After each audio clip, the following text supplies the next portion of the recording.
चलो तुम्हें आज एक कहानी सुनाता हूँ। एक शहर है जिसमें 20-22 साल के कुछ लड़के लड़कियां जिन्हें ना ही ढंग की हिंदी आती है और ना ही English. It's called a mini. It's all the rage in London. भूलना मत, अब तुम लंदन में नहीं रिवरडेल में हो। फिर इनमें शुरू होती है कुछ लव स्टोरीज और एक ग्रीन पार्क को बचाने के लिए प्रोटेस्ट। कहानी बड़ी सिंपल लगी ना, वही घिसी पिटी स्टोरी लाइन। चलो इसमें मसाला के लिए कुछ स्टार किड्स डालते हैं। क्या फिर भी पसंद नहीं आई? यही हालत है जोया अख्तर की नई स्टार किड से भरी मूवी द आर्चीज की। तो हाय हेलो नमस्कार, मैं हूं साहिल पवार और आपका स्वागत है द साहिल शो के इस वीडियो में, जहां हम देखेंगे जोया अख्तर की द आर्चीज इतने गंदे तरीके से फेल कैसे हुई। इस वीडियो को शुरू करने से पहले हमारे इस चैनल को सब्सक्राइब जरूर करना। ये कदम भले ही छोटा हो पर मेरे लिए बहुत इंपॉर्टेंट है। तो चला शुरू करिए।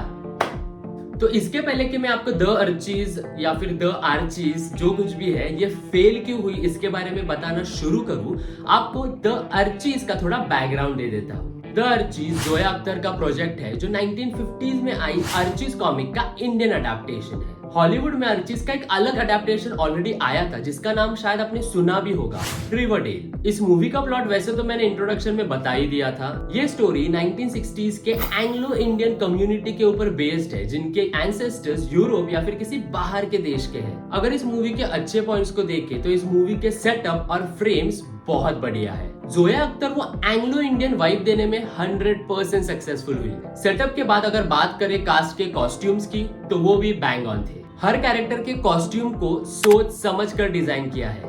अब आते हैं सबसे इंपॉर्टेंट और डिसाइसिव पॉइंट पर, इस मूवी का कास्ट में तो बहुत ही बड़े बड़े एक्टर्स के बच्चों का नाम शामिल है और शायद वो आपको पता भी है। सब जगह नेपोटिज्म के नारे देखने मिल रहे हैं। खैर आगे बढ़ते हैं।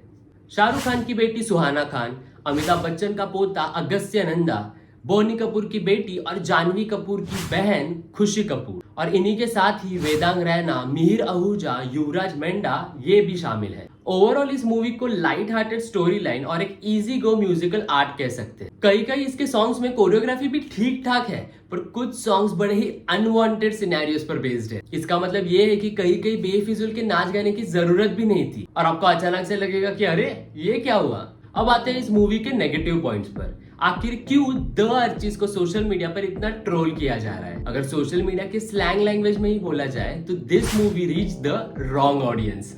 क्योंकि वेस्टर्न कल्चर से आए हुए सेक्स एजुकेशन, किसिंग बूथ जैसे high school musical stories India में कितने चलेंगे ये पहले से ही डाउट था और कुछ ऐसे ही देखने मिला आर्चीज के साथ। उसके बाद सबसे बड़ा ट्रोलिंग का सामना करना पड़ा एक्टर्स के एक्सेंट की वजह से। What is it?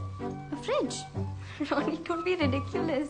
भले ही कैरेक्टर्स एंग्लो इंडियंस हो और उनका एक्सेंट वैसे ही पोर्ट्रे करने की कोशिश की गई है। मैंने कोशिश कहा क्योंकि हर डायलॉग के एंड में एक अननेसेसरी स्ट्रेच देखने मिलता है। Don't say that. तो फिर क्या बोलूं?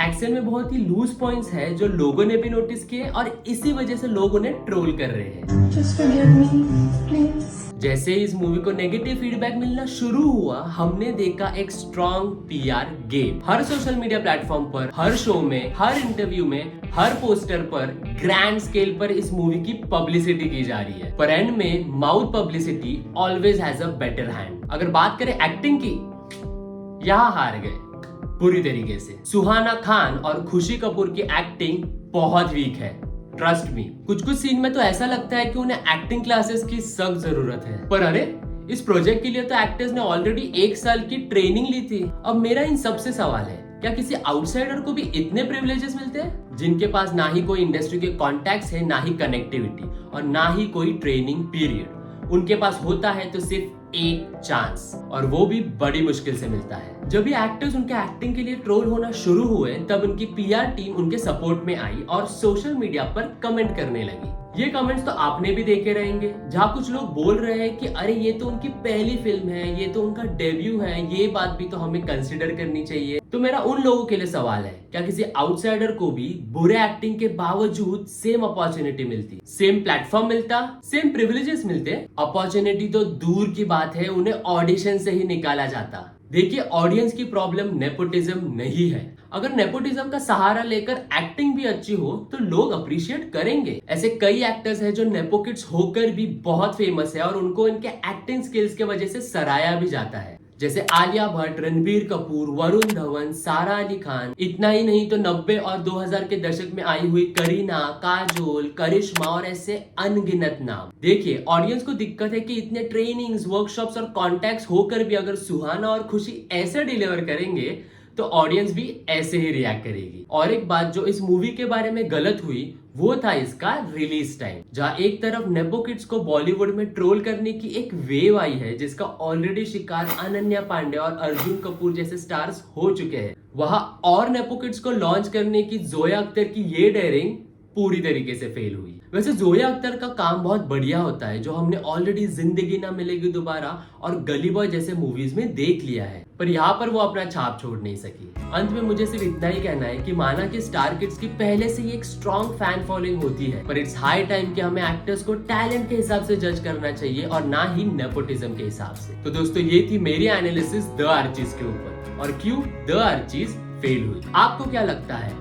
आपकी क्या राय है? मुझे कमेंट सेक्शन में जरूर बताइए। अगर आपको लगता है कि और कई फैक्टर्स हैं जिनके वजह से द आर्चीज को ट्रोल किया जा रहा है तो हमें कमेंट में बताइए। इसी के साथ हमारे इस वीडियो को लाइक जरूर कीजिए और आपके फ्रेंड जो OTT लवर होंगे तो उनको ये वीडियो शेयर जरूर करना। जाते जाते हमारे इस नए चैनल द साहिल शो को सब्सक्राइब करते जाना और वो बेल आइकन को क्लिक जरूर करना। तो मिलते हैं ऐसे ही एक नए इंफॉर्मेटिव वीडियो के साथ हर ट्यूसडेज और सैटरडेज को।